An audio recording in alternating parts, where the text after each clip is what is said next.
Hola, de nuevo les damos la bienvenida a este curso de Química para Educación Básica, específicamente en esta ocasión para el módulo de Materias, Sustancias y Mezclas, del cual es parte de los dos módulos que ustedes solicitaron que formaran parte de este curso, de este breve curso.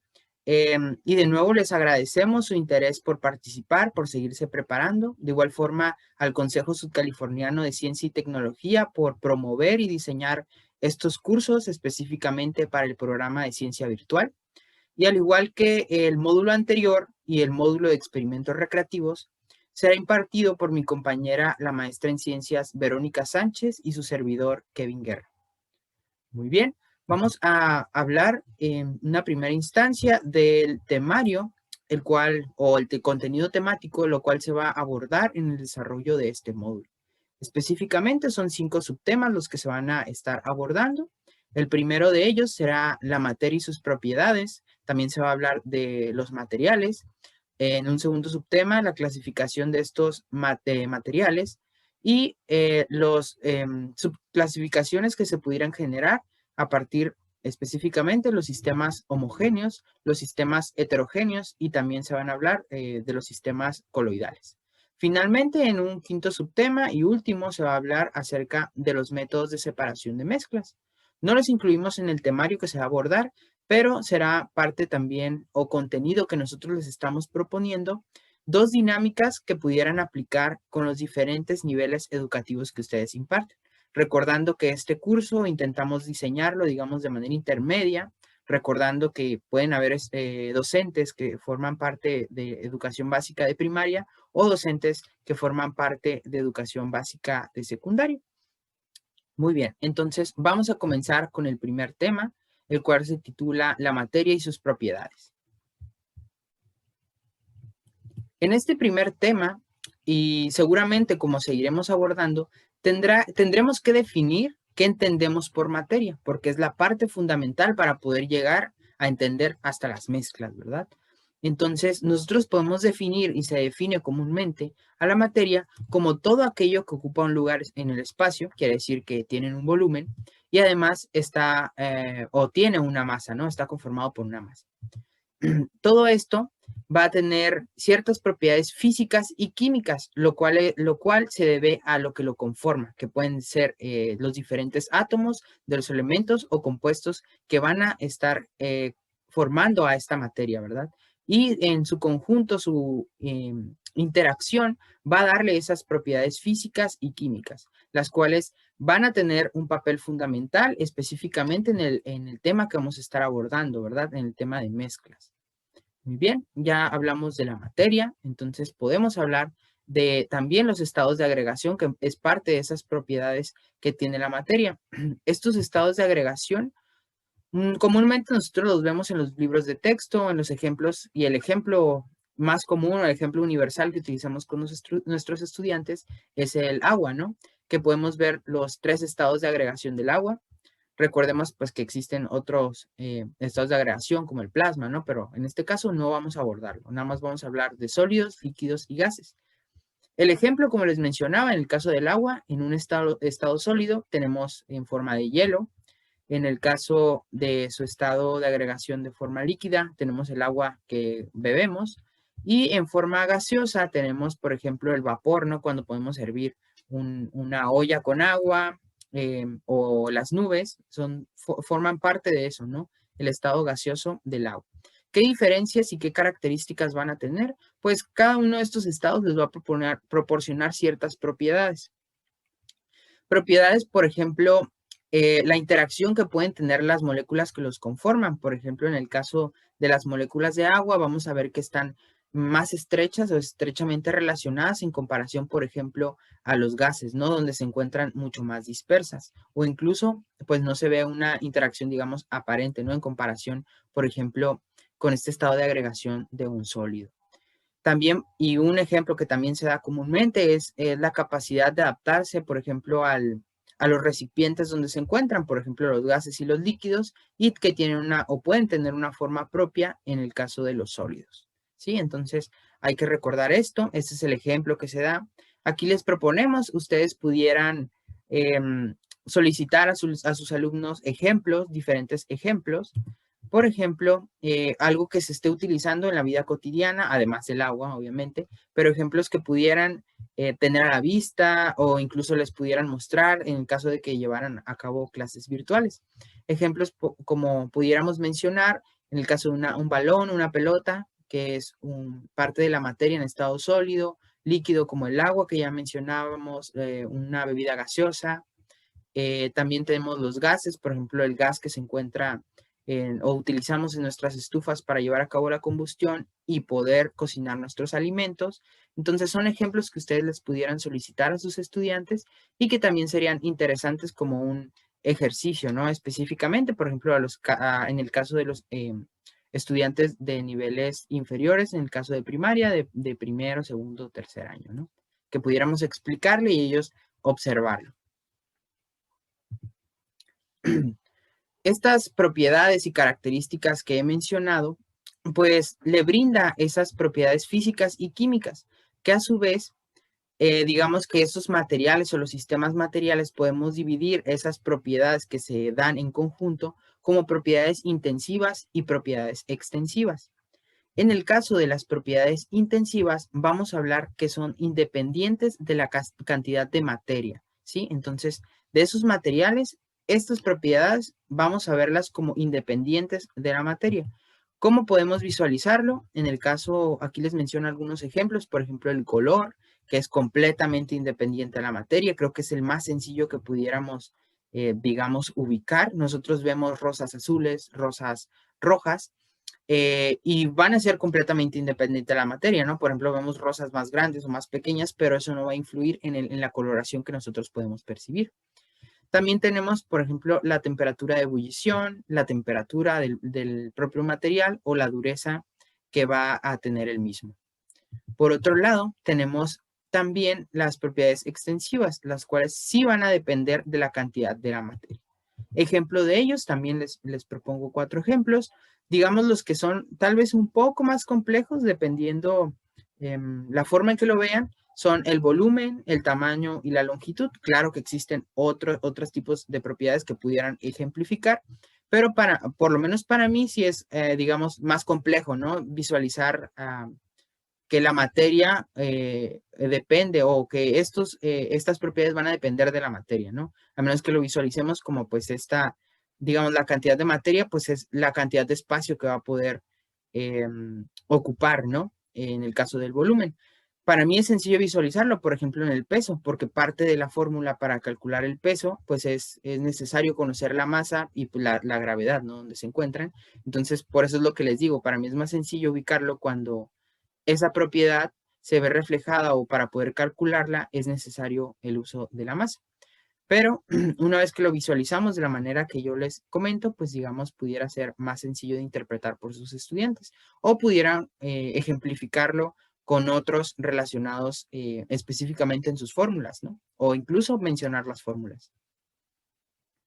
Aquí va a ser importante recordar estas propiedades, las propiedades intensivas y extensivas, específicamente las propiedades intensivas porque son fundamentales para poder llevar a cabo la clasificación o subclasificación de estas mezclas, ¿sí? Poder hablar de sustancias o mezclas homogéneas o heterogéneas, pues es necesario poder recordar estas propiedades intensivas. No los ejemplos, pero sí recordar que son independientes a la cantidad de masa. Muy bien. Entonces, ahora que mencionamos esto, tenemos, digamos, esos fundamentos claros, podemos pasar al tema que ustedes solicitaron, que es esa clasificación de los materiales en los diferentes, ¿no? Sistemas homogéneos y heterogéneos. Muy bien, continuamos entonces. Hablaremos de la clasificación de estos sistemas materiales. Ya hablamos de la materia como tal, de esas propiedades que yo les mencionaba que había que recordar esas propiedades intensivas. ¿Por qué? Porque es fundamental y como menciono en esta diapositiva, esta clasificación de materiales se lleva a cabo basándose en esas propiedades intensivas, en la percepción de las propiedades intensivas. Esta clasificación van a ser dos subdivisiones principales. En este caso tenemos los sistemas homogéneos, los cuales van a tener como característica que van a ser como tal, como dice su nombre, un material homogéneo. Quiere decir que van a tener la misma composición y las mismas propiedades en todo ese material, ¿no? En todo ese sistema.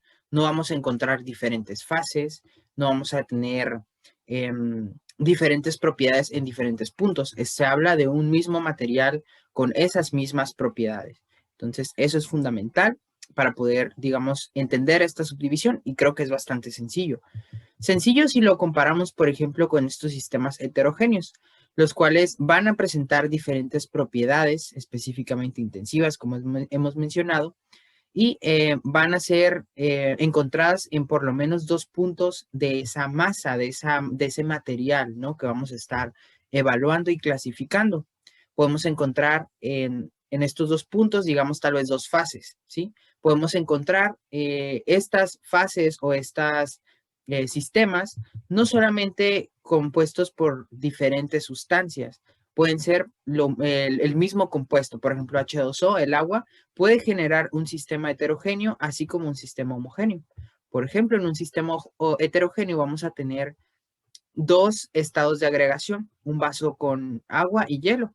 Aquí vamos a tener, si solo hablamos el contenido, excluyendo el vaso de cristal, vamos a tener el líquido, que es el agua, y vamos a tener el agua en estado sólido, que es el hielo, y vamos a poder observar esas características, que es parte de esas propiedades intensivas, y va a estar conformado por 2 fases.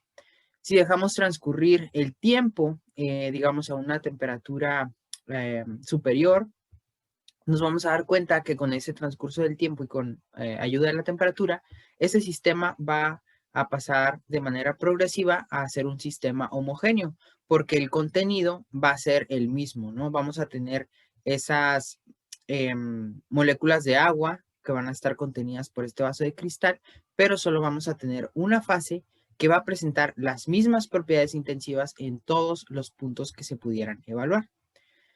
Para que quede más claro, en las siguientes subtemas vamos a abordar cada uno de estos tipos de sistemas, tanto homogéneos como heterogéneos, y también un punto intermedio que se conoce como los sistemas coloidales. Muy bien, ya hablamos de la clasificación de este tipo de sistemas materiales, ahora nos vamos a enfocar en cada uno de ellos. Primero vamos a abordar los sistemas homogéneos. Dentro de estos sistemas homogéneos se lleva a cabo la subclasificación en sustancias puras y soluciones. Es una de las formas en la que pues, facilitan, ¿no?, esas subclasificaciones para poder entender cada una de ellas. En el caso de las sustancias puras, vamos a encontrar de manera simples o compuestas, ¿sí? O compuestos. ¿Por qué? Pues en el caso de las simples, van a estar conformadas por un mismo elemento, ¿sí? Pueden ser de forma monoatómica, diatómica o poliatómica. Esto quiere decir, en el caso, como dice su nombre, de monoatómico, van a estar conformados por un solo átomo. No van a generar moléculas, sino van a ser los mismos átomos, pero no quiere decir que el sistema solamente sea un átomo de sodio o un átomo de helio, sino que en ese sistema van a estar múltiples átomos, pero no van a estar interaccionando entre sí. En el caso contrario, por ejemplo, en los sistemas simples diatómicos, vamos a encontrar estos compuestos, estas moléculas conformadas por 2 elementos, por ejemplo, el hidrógeno, ¿no? O aquí ya vemos el oxígeno, que será conformado por 3 átomos de oxígeno, ya la molécula, ¿no?, que formaría parte de ese sistema. Ejemplos tenemos aleaciones o como tal, ¿no?, la conformación de ese material, de ese sistema, como es el hierro, el azufre y el cobre, ¿no? Aquí, sin tener una aleación, perdón, dije aleación, pero sin tener una aleación, sería el mismo elemento generando esta estructura. Tenemos por otro lado, dentro de las mismas sustancias puras, a los compuestos, donde aquí ya va a estar más de un elemento, ¿sí? Vamos a generar o vamos a tener esa molécula que va a presentar más de un elemento, ¿sí? Vamos a tener, por ejemplo, el CO2, que es de forma gaseosa, tenemos también la glucosa, etcétera, ¿no? Aquí lo que queremos mencionar por sustancia pura quiere decir que solamente va a estar una de estas sustancias, o sea, Igual, de igual forma, en el caso como en los elementos, no vamos a tener un solo elemento en el sistema, sino múltiples copias o múltiples moléculas, pero van a ser las mismas, ¿no? CO2 en un recipiente, por ejemplo, ¿no? Entonces, ese es lo que mencionaba en el caso del agua, vemos H2O. Obviamente no va a ser, digamos, el agua que tomamos, porque sabemos que el agua potable y el agua que estamos consumiendo, pues tiene otras sales, etcétera, ¿no? Es más una solución que una sustancia pura. Pero digamos, si llevara cierto proceso y se encontrara la molécula únicamente de H2O, pues ahí sí sería el agua, ¿no? Se aplicaría. Tenemos la sal común, NaCl o cloruro de sodio, y la sosa cáustica, como algunos de los ejemplos. Claro, ustedes pudieran ejemplificarlos de otra manera. En este caso podemos resumir que pueden estar constituidos por una o más sustancias, haciendo referencia a los átomos que pudieran conformar a estas sustancias puras, ¿sí? Eh, digamos, por ejemplo, en el caso de las sustancias puras simples, hablábamos de los elementos que podían conformarla o las moléculas que esos elementos, esos átomos, podían estar siendo constituidos, pero únicamente se hablaba de una sola molécula, un solo átomo. En el caso de los compuestos, que estaban formados por más de un átomo, más de un elemento, pues tenían solamente un compuesto, ¿sí? O sea, una sola molécula. Por lo tanto, eso es importante recordarlo. Y en el caso de las soluciones, vamos a encontrar esta observación que van a ser diferentes moléculas, van a ser dos o más, ¿sí? No vamos a tener una sola molécula, un solo átomo. Esa es la gran diferencia entre las sustancias puras y las soluciones, pero siguen formando parte de estos sistemas homogéneos. ¿Por qué? Porque a comparación de los sistemas heterogéneos, estos van a mantener o no, o sí, van a mantener las mismas propiedades intensivas o no se van a poder observar diferencias en ninguno de los puntos del material que está conformado por estas moléculas, ¿sí? Entonces, esto también es importante. Un ejemplo de ello sería preparar una solución. Vamos a tener, por ejemplo, el agua y la sal. Se pudiera preparar esta solución de agua salada, ¿sí? ¿Por qué? Pues porque por las propiedades del agua y de la sal, se puede mantener o se puede generar esta solución donde va a ser imperceptible esas propiedades intensivas que mencionábamos. Para poder hacer referencia a las soluciones, recordemos que se va a necesitar para preparar esa solución un solvente y un soluto. En el caso del agua sería el solvente porque es el que se encuentra en una mayor proporción y el soluto, que sería la sal, es el que va a poder disolverse en presencia de este solvente, ¿no? Y va a formar esa solución final. También se pudieran ustedes agregar o extender en esta parte, que serían ya los cálculos de calcular, concentraciones en porcentaje, en concentraciones gramos por volumen, y también serían ejercicios que ustedes pudieran aplicar.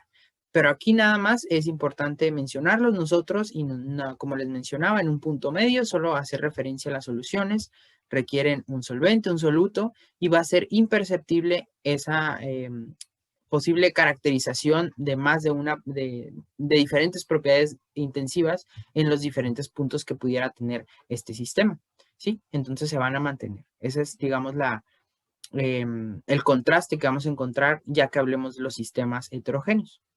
Muy bien, ahora en el tema 4 hablaremos de los sistemas heterogéneos. Ya platicamos de los sistemas homogéneos, vimos la importancia de poder entender esas y percibir esas propiedades intensivas. Ahora lo aplicaremos a este tipo de sistemas.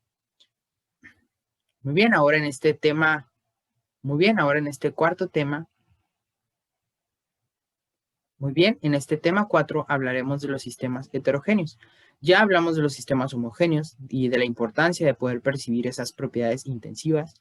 Ahora lo aplicaremos en este tipo de sistemas y para poderlo abordar esta clasificación, pues cabe mencionar que incluimos tanto las mezclas heterogéneas como los sistemas coloidales, pues igual para no generar otro subtema, y creo que pudiera quedar bien para poder contrastar cada una de las propiedades de estos sistemas.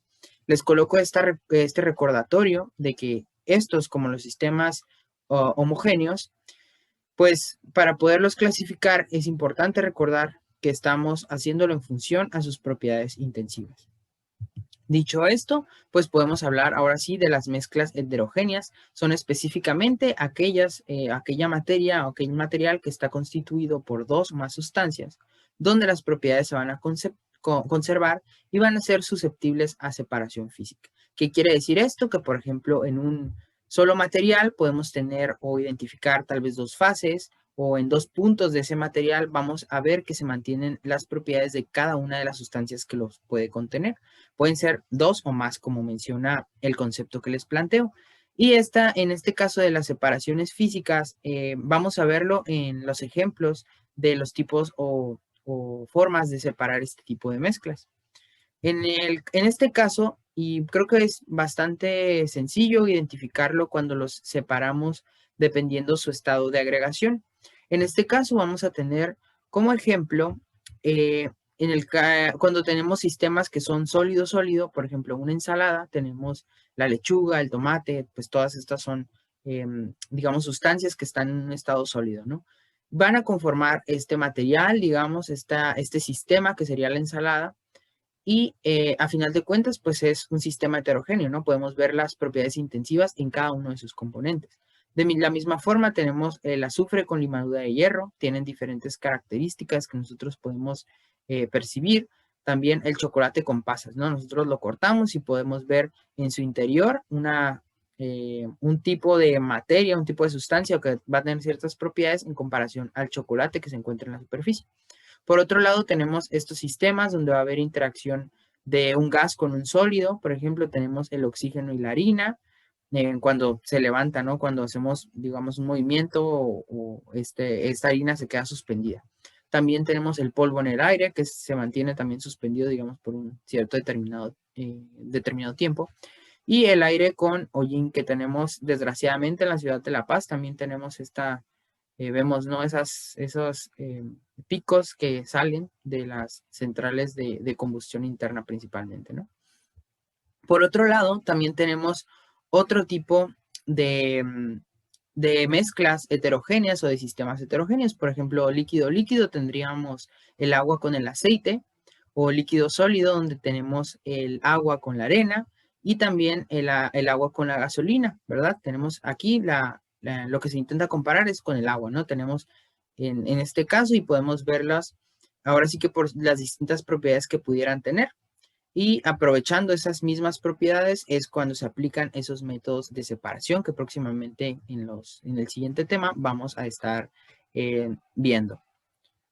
En el caso de los sistemas coloidales, vamos a tener que son dos o más sustancias que también van a, digamos, van a aparentar que tienen las mismas propiedades, van a aparentar que tienen las mismas propiedades intensivas.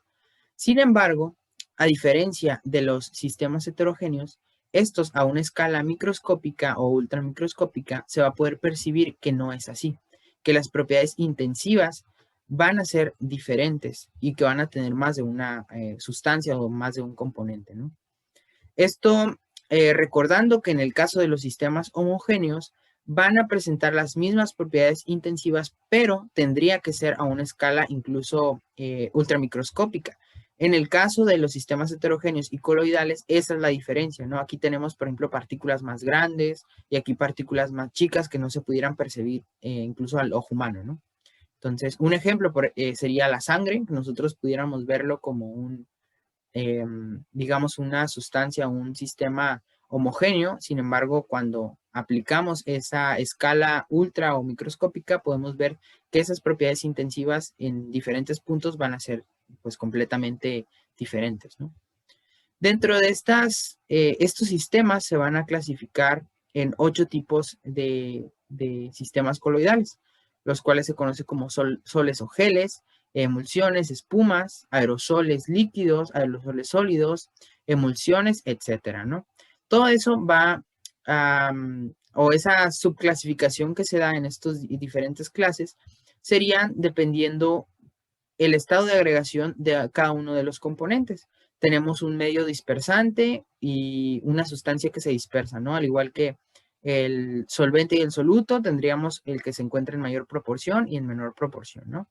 Tendríamos aquí las diferencias. Aquí no vamos a revisar cada uno, pero por ejemplo las emulsiones, tendríamos una parte líquida con otra sustancia líquida y generaría esas emulsiones como pueden ser las cremas. Tendríamos otro ejemplo sería el gas con los sólidos, que sería el humo, tenemos pues esa parte gaseosa y las partículas sólidas que pudieran quedar en ese humo, ¿no? En el hollín que mencionábamos hace un momento. También tenemos otras emulsiones sólidas, como pueden ser que mantengan una parte de forma sólida, otra líquida, que serían los quesos y las mantequillas. Estos ejemplos ustedes pueden aplicar, son algunos, no hay muchísimos ejemplos, pudieran hacer tablas, pedir ejemplos a cada uno de sus estudiantes y pudieran generar una tabla, ¿no? Digamos, para todos o diferentes juegos, que es como parte de las dinámicas que vamos a estar planteando al final de este módulo. Finalmente, en el tema 5, vamos a abordar los métodos de separación de mezclas. Ya sabemos qué son las mezclas o los sistemas homogéneos, los sistemas heterogéneos, entonces vamos a ver qué métodos se pueden aplicar para poder llevar a cabo la separación de los diferentes componentes o sustancias que los constituyen. Cabe mencionar que para poder llevar a cabo estos métodos se aprovechan las diferentes propiedades que la materia o el material pudieran brindar. Un ejemplo sería la filtración. Uno de estos métodos son aplicados a las mezclas heterogéneas. En este caso se aplica cuando tenemos un sistema en el cual la mezcla va a estar conformada por una fase líquida y una fase sólida. Lo que se va a llevar o lo que busca el objetivo de este método de separación es mantener en una parte el residuo sólido y en la parte inferior, o lo que sería lo principalmente que se intenta recuperar, es la parte líquida. Aquí que se aprovecha, pues puede ser el tamaño de la partícula y principalmente el tamaño de la partícula del sólido, que es el que se va a retener en los filtros que pudiéramos colocar en este sistema, ¿no? De filtración. Y por otro lado, pues también el estado de agregación. Aquí tendríamos un sólido, que es el que se va a quedar en ese papel filtro, si el tamaño de poro lo permite. Y por otro lado, pues esa fase líquida, que es la que se va a recuperar. Y pues ya sea si se intenta aprovechar una o la otra, pero principalmente, por ejemplo, en el laboratorio, cuando trabajamos, lo que principalmente se busca es recuperar esta fase líquida. Por otro lado, tenemos otro método que es el de decantación, el cual creo que es de los principales que se aplican en los laboratorios de química en educación básica, me parece, si mal no recuerdo, o ya cambiaron algunas cosas, pero aquí pues es sencillo, digamos, ¿no? Se aprovecha, digamos, la gravedad, la densidad de cada uno de los compuestos que se intentan separar de esta mezcla. Por ejemplo, lo más básico que se utiliza es el agua y el aceite.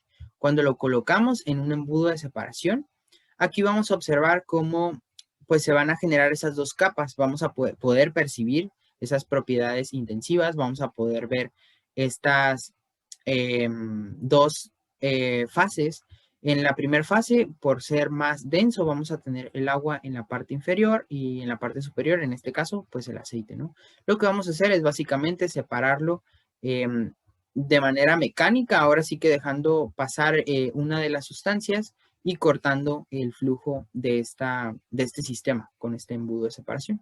Y es básicamente eso. Tenemos llevando a cabo la separación de una y la otra fase de esta mezcla.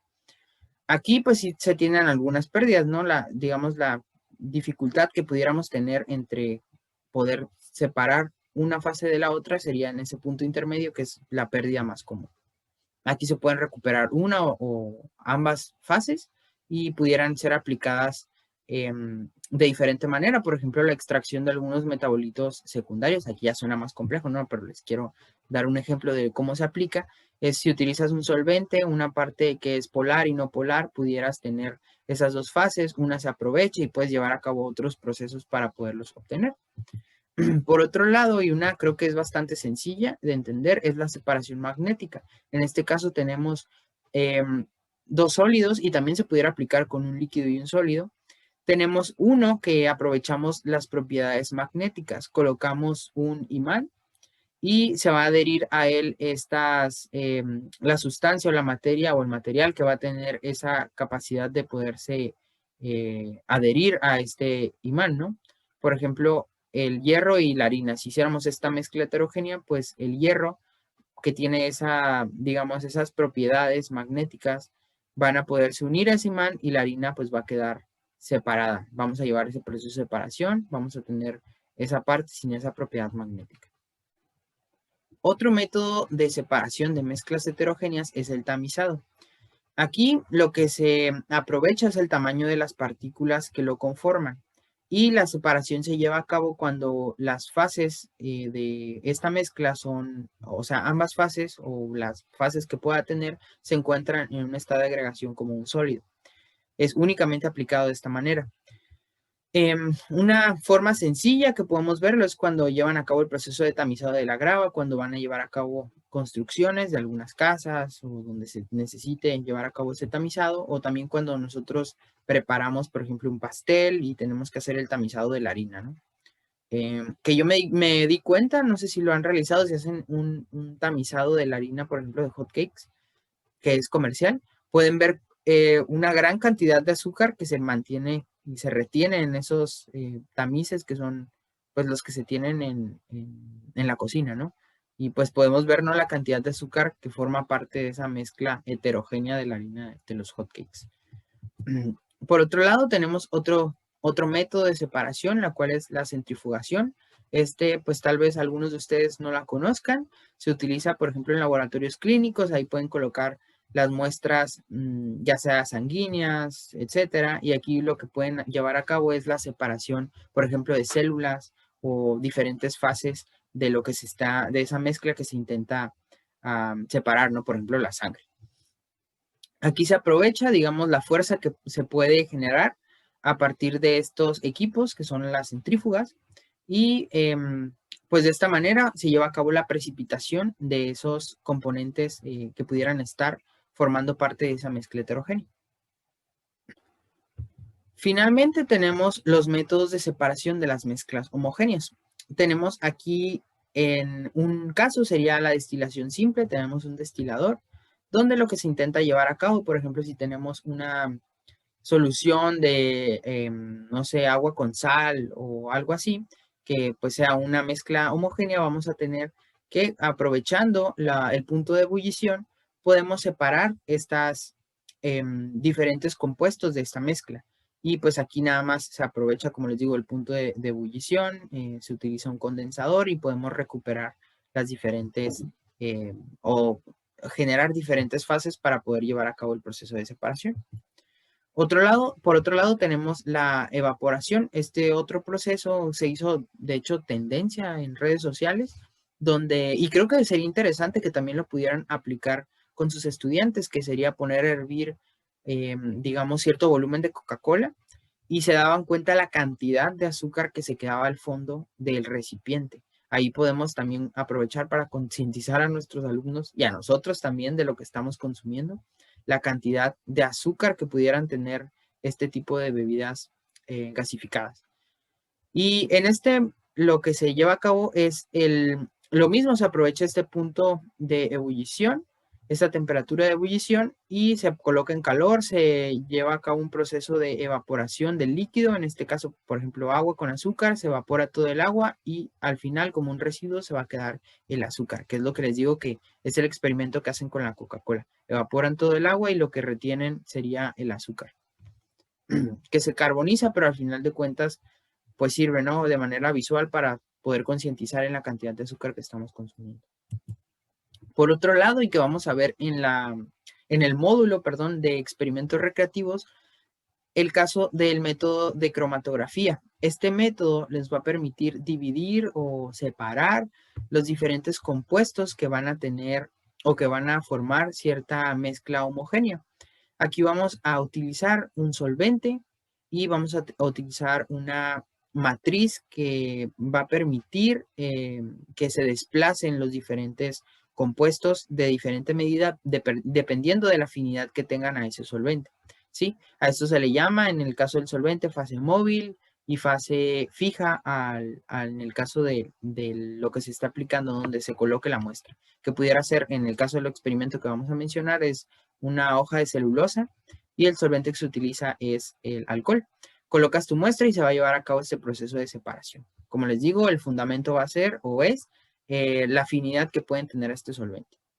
y pues este te permite, ¿no? Poderlo visualizar, si bien no, tal vez en este sistema como tal no es un método, digamos, para obtener, ¿no? Ciertas cantidades, podemos identificar cuántos compuestos pudieran estar presentes. Bien, ahora que concluimos con los temas del módulo, nosotros les planteamos algunas estrategias de reforzamiento sobre los temas, ¿no? Lo que pudieran aplicar en sus aulas. Como mencionábamos, pues tenemos posiblemente docentes que impartan clases a grados de primero o segundo año de primaria y también docentes que se encuentran ya en secundaria.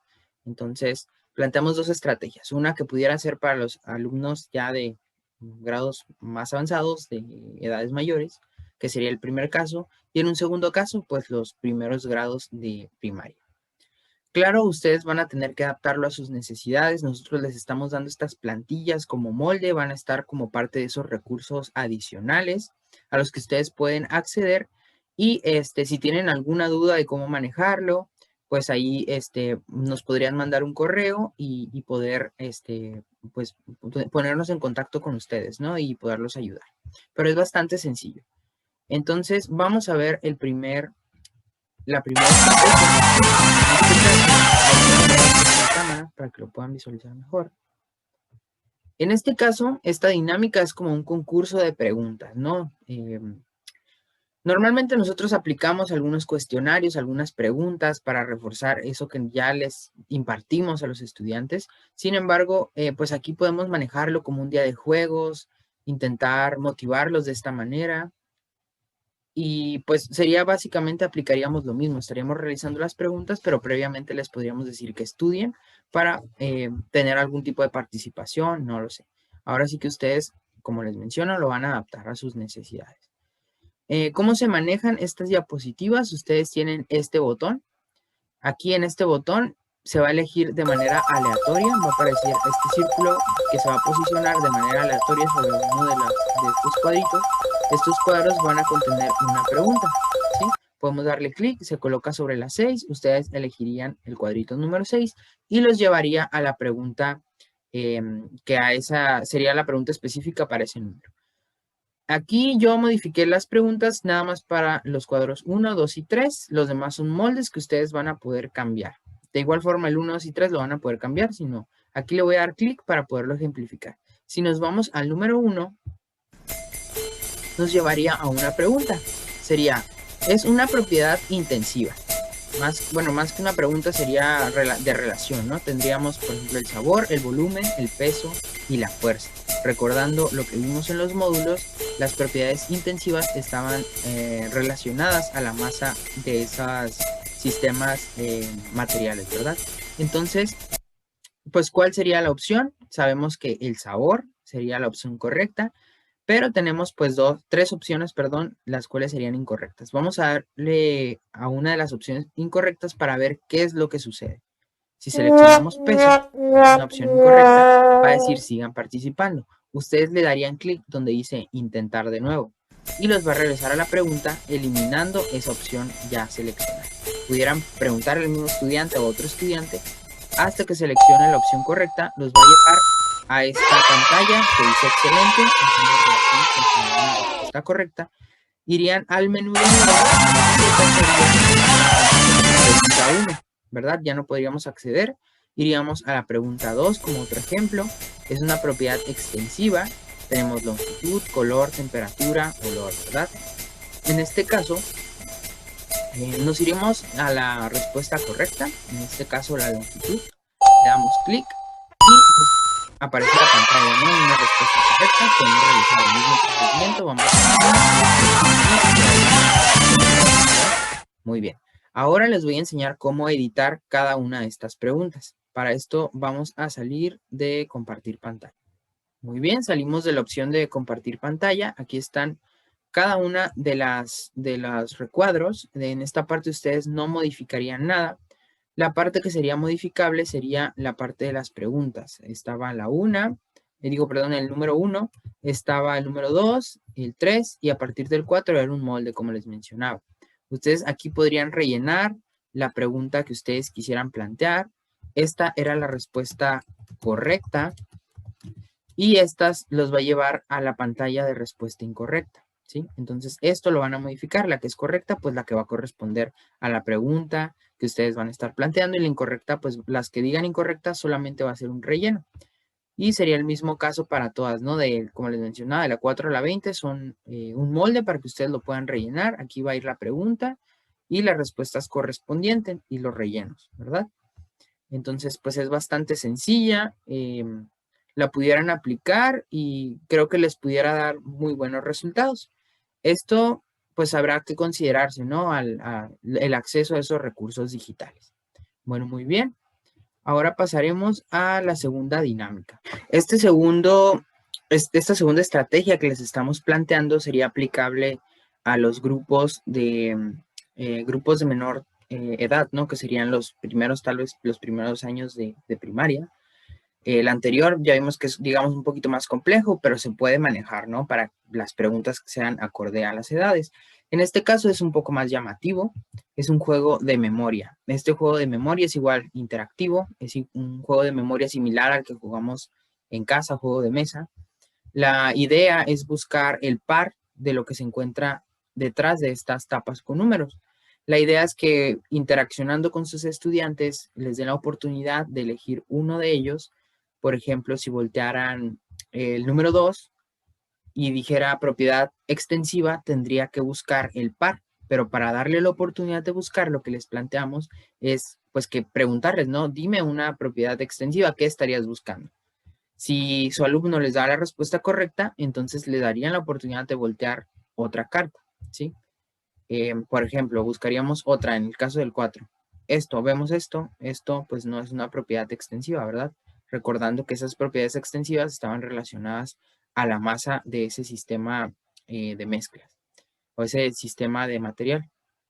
Por lo tanto, pues no es la opción correcta, ¿verdad? No es digamos, no es la respuesta que buscamos. Por lo tanto, aquí pudiéramos darle clic en esta X y va a volver a taparse cada una de ellas, ¿verdad? Entonces, ustedes pudieran modificar cada uno de ellos. Le pueden dar clic aquí, se van a dar cuenta que están diferentes opciones y se estarían relacionados en cada uno de ellos. Aquí voy a dejar de compartir pantalla un momento para explicarles cómo modificarlos. Vamos a compartir pantalla. En este caso, pues es, digamos, más sencillo que el anterior. Nada más sería podemos mover esta etapa. Lo que cambiaríamos sería el texto, ¿no? Por ejemplo, pudiéramos quitar esto y colocar, no sé, otro concepto. Yo no voy a poner un valor, ¿no? Así, 1111. Solamente para que vean que ustedes pueden escribir aquí cualquier cosa y lo único que harían sería taparlo de nuevo, ponerlo encima y listo, ¿no? Y en el caso, por ejemplo, de las imágenes, ustedes eliminarían las imágenes, creo que en el 4 había una, sí, eliminarían la imagen y pudieran colocar otra al interior, ¿no? Por ejemplo, yo voy a arrastrar esta y la voy a poner aquí, ¿sí? Entonces ustedes lo pueden cubrir y una vez que lo cubren, pues ya pueden llevar a cabo, digamos, otra dinámica. Por eso les digo, este recurso adicional se los estamos proporcionando, lo pueden aplicar a este tema como tal, si se lo llegan a brindar a sus estudiantes, o bien lo pueden aplicar con otro tema que tengan a la mano, ¿no? Y aplicarlo tal vez como un día de juegos, que pues, digamos, de escondido sería esa estrategia de reforzamiento, incluso pudiera ser una evaluación de algún modo. Bueno, les voy a hacer la demostración de que funcionó. Cambiamos, en este caso, fue lo que decía lo cambiamos por ese valor, ¿no? Entonces quiere decir que si ustedes cambian sus valores, pues va a aparecer aquí. De igual forma, aquí le habíamos retirado la imagen del agua y del aceite y estamos colocando, pues, este vaso de precipitado, ¿no? Entonces, solamente era una representación, cómo lo pudieran hacer. Les recuerdo, estos recursos adicionales van a estar a su disposición. Y si tienen alguna duda, pues de cómo manejarlo, nos pueden contactar. Muy bien, una vez analizadas estas dos estrategias de reforzamiento que les planteamos, espero hayan sido interesantes para ustedes y que también el curso pues les sea de apoyo, ¿no? De alguna manera, tal vez algunos ejemplos que les pude dar, las diapositivas también, si les pareció interesante el diseño, lo pudieran aprovechar. todos estos recursos van a estar a su disposición. Pues de nuevo, agradecerles su atención, agradecerles el tiempo que están invirtiendo a esta serie de módulos que forman parte de este curso de química. Y pues nos vamos a ver en el siguiente módulo, que sería para experimentos recreativos. Les recuerdo, los talleristas que estamos dando estos módulos sería mi compañera, la maestra en ciencias Verónica Sánchez, y su servidor Kevin Guerra. Nuestro contacto es este correo, gipsibnor@gmail.com. Ustedes nos pueden contactar durante ese periodo de un mes en el que van a poder llevar a cabo estos cursos. Si tienen alguna duda sobre el tema, si requieren más contenido, si requieren contenido adicional, si tienen dudas con estas estrategias de reforzamiento que les planteamos, también podemos brindarles ayuda de cómo aplicarlo, ¿no? Ustedes nos pueden contactar durante este periodo. Y los que nosotros les estamos solicitando un reto, que sería, digamos, una tarea, recordando que se les va a brindar una constancia por un valor curricular, en este caso de 2 horas. Digamos, este módulo va a durar 1 hora, pero debería de aplicarse de trabajo en casa por 1 hora. Pero pues va a ser bastante sencillo el reto que les estamos planteando. Lo que les vamos a solicitar es que elijan uno de estas estrategias de reforzamiento y las modifiquen. Ya puede ser, de preferencia, al tema que estamos viendo, ¿no? Que ustedes lo modifiquen, apliquen eso que les estuve mencionando, coloquen imágenes, pueden ser de la misma presentación, pueden sacarlas de internet. Y sería enviarlas al correo con su nombre nada más en la portada. Pueden retirar, por ejemplo, mi nombre y pueden colocar su nombre, enviárnosla. Y les digo, ustedes pueden aplicarla aprovechando, ¿no? Si quieren aplicarlo con otro tema, lo pueden aplicar. Si lo ideal sería aplicarlo con el tema que vimos. Si puede ser así, entonces pues sería lo ideal, ¿no? Como les digo. Esto lo estaremos recibiendo durante el mes que tienen para realizar estos cursos. Claro que no es que vamos a colocar una calificación, simplemente es ver que estén realizando esta actividad para brindarles esa constancia con el valor curricular de 2 horas. Entonces estaremos atentos a ese trabajo. Y me despido. Nos vemos en el siguiente módulo.